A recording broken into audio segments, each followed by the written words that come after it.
I really don't know what you can see of me right now, but let's put it this way. When you buy someone's project, it's probably never a good idea. Guys, it would be a couple days later, the GoPro died, and we just kept working on this. Or actually, the memory card died. That don't matter. Something died. So here we are. Can you reach over and pop that hood real quickly? First off, we got some parts that came in because we didn't have much of a choice.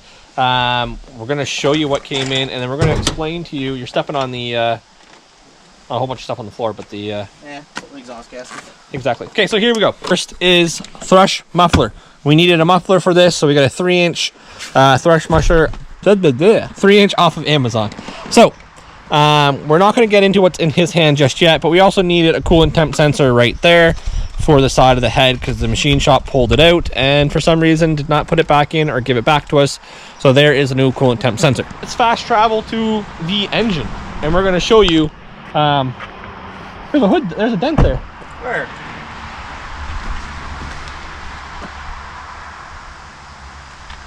That's for me doing that. Yep. Closing it. Yeah.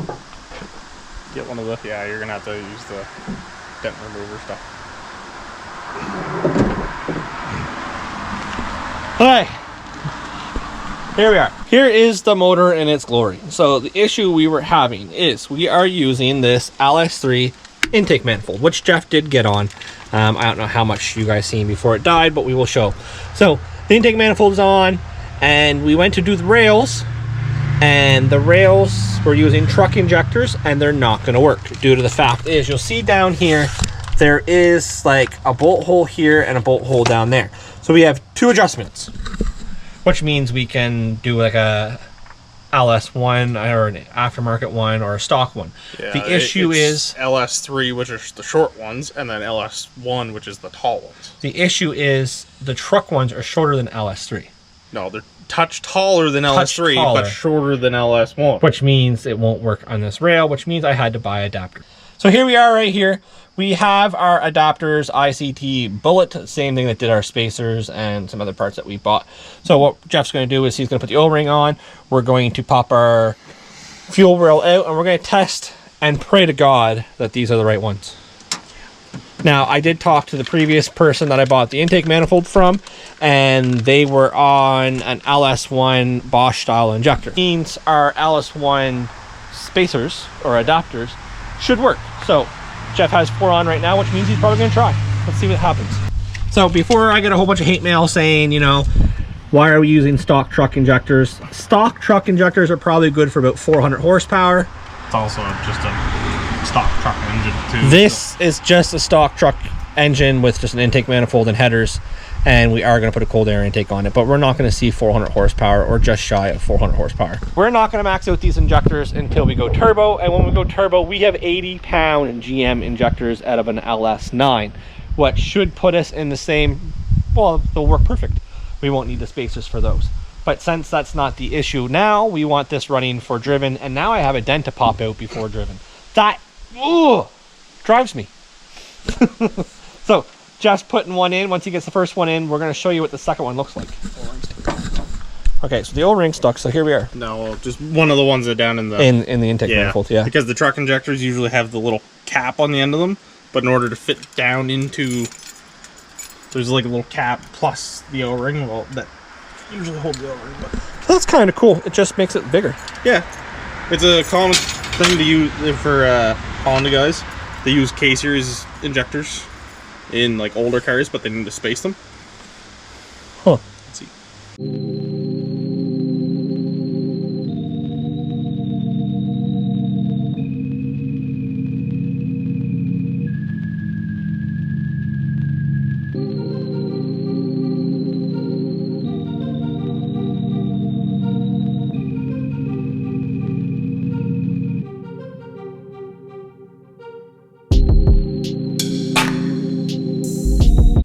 See? It worked.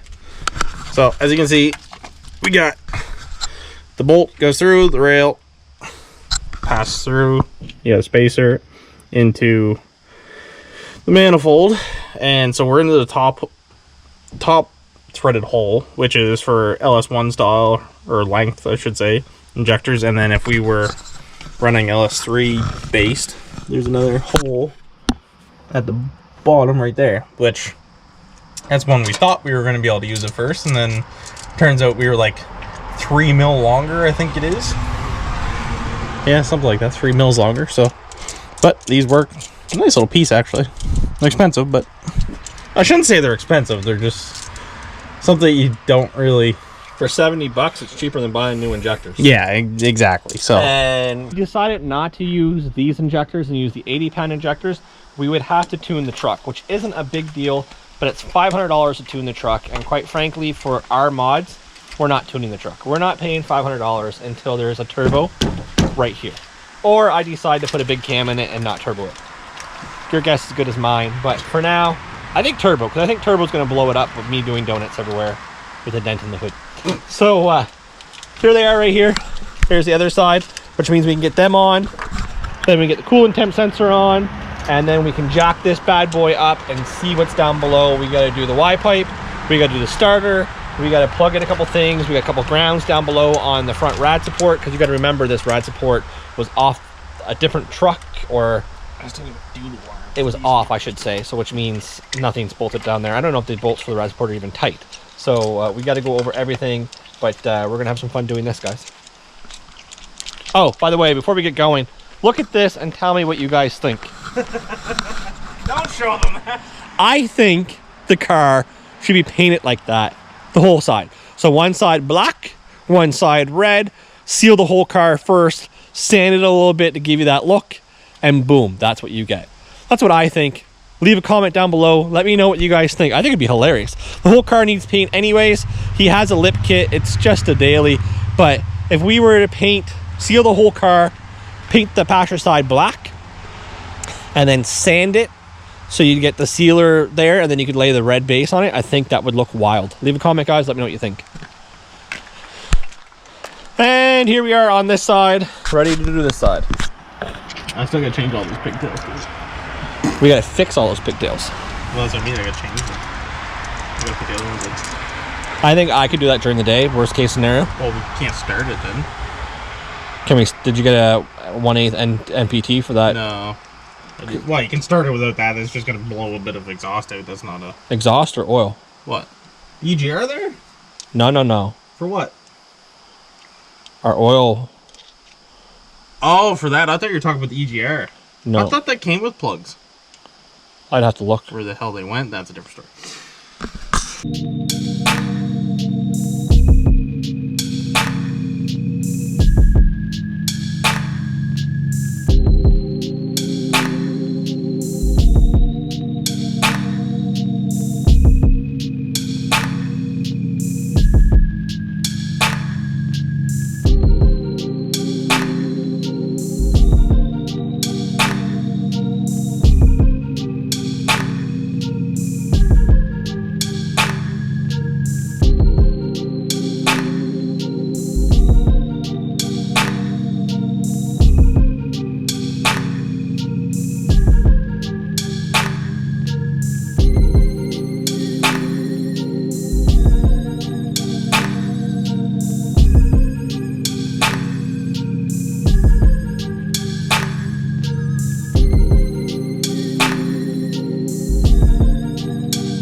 Okay, so one thing Jeff did mention, and we noticed the other day, was this truck was bought as a roller. It had a 6-liter and a 4L80, so it came with the 4L80 transmission mounts already done, and it came with the wiring already done. I bought it with the fuel rail system, with the Holly high rise, and the roller.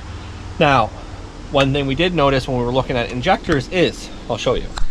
I'm not going to mention any names, but the person that did it just cut and put every. Let me show you here, make it easier. You know what, I'll show you this way. So what the person did was this. Purple? I was gonna say.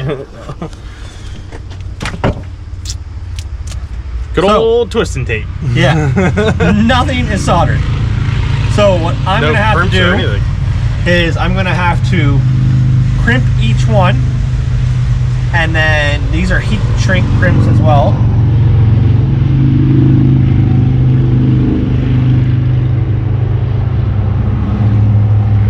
Then we're going to crimp each one and away we go and do it properly, because what he did is not proper. With the other pigtails.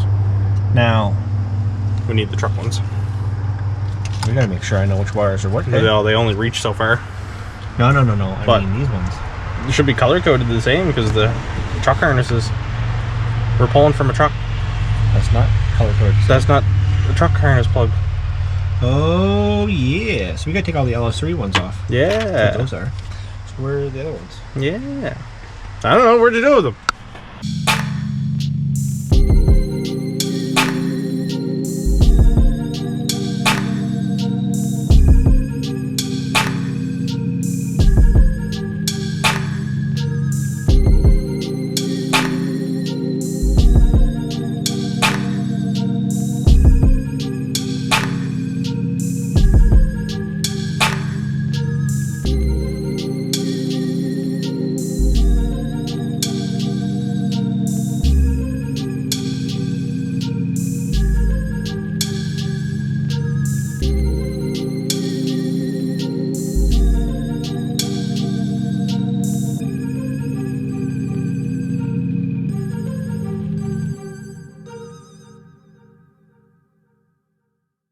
So the injectors being crimped and blow torched is not today's job.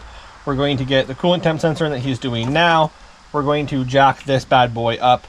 We are going to start doing the starter, checking everything down below. We need to get the fuel rail line, the return line pushed up, and then basically just go over all the plugs down below, make sure it's all good to go.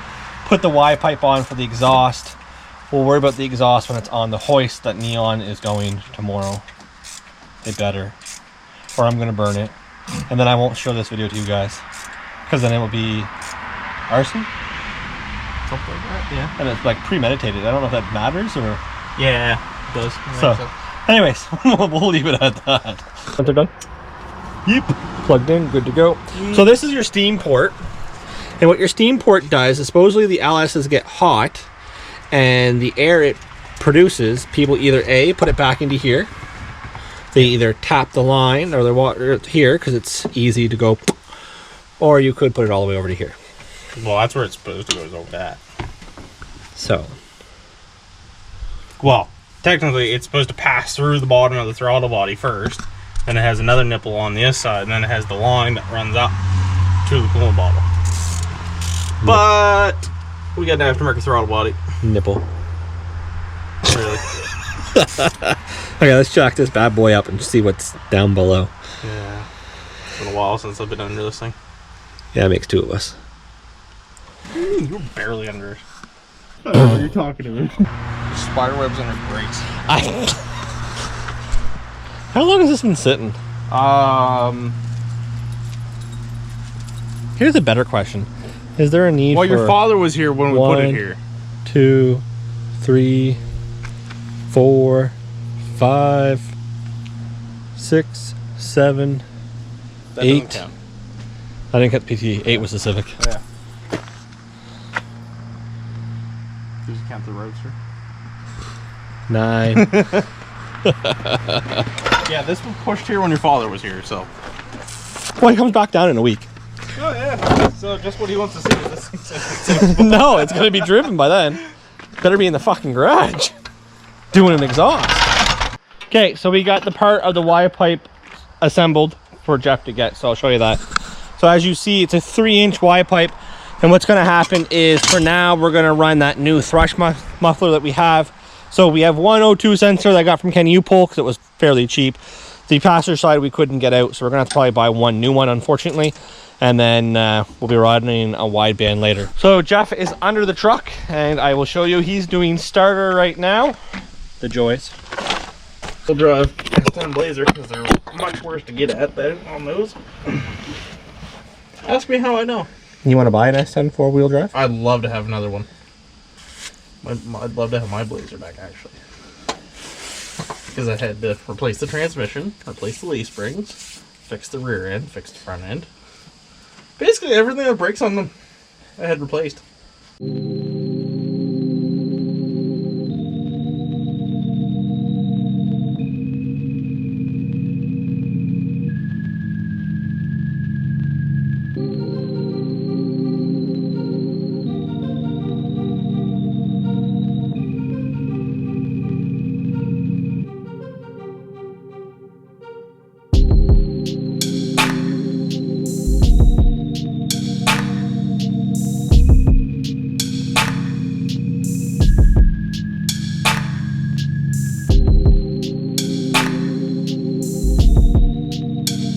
I really don't know what you can see of me right now, but let's put it this way. When you buy someone's project, it's probably never a good idea.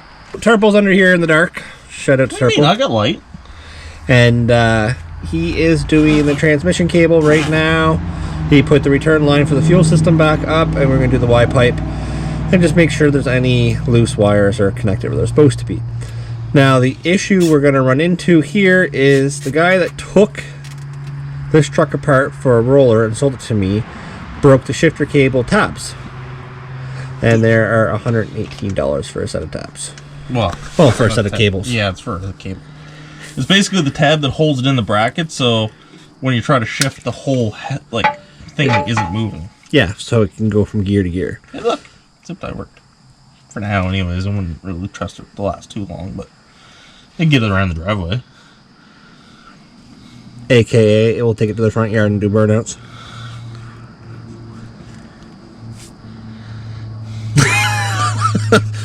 You're going to tell me the first startup of this is we're not going to do a burnout? Probably not on the first startup. The first time it goes out of the garage on its own power?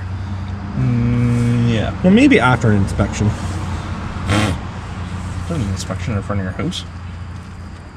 Oh, I mean, for it not blowing, tires or... Yeah. Last time I had a truck like this, I welded the rear end by itself by doing burnouts. Yeah. So, I don't know if you'd say I had good luck or bad luck. Okay guys, on that one, we are going to cut it short. It's getting dark out, you can't see, and honestly, I didn't do an outro, so this is my outro. Subscribe, turn on post notifications, and I'll catch you next time.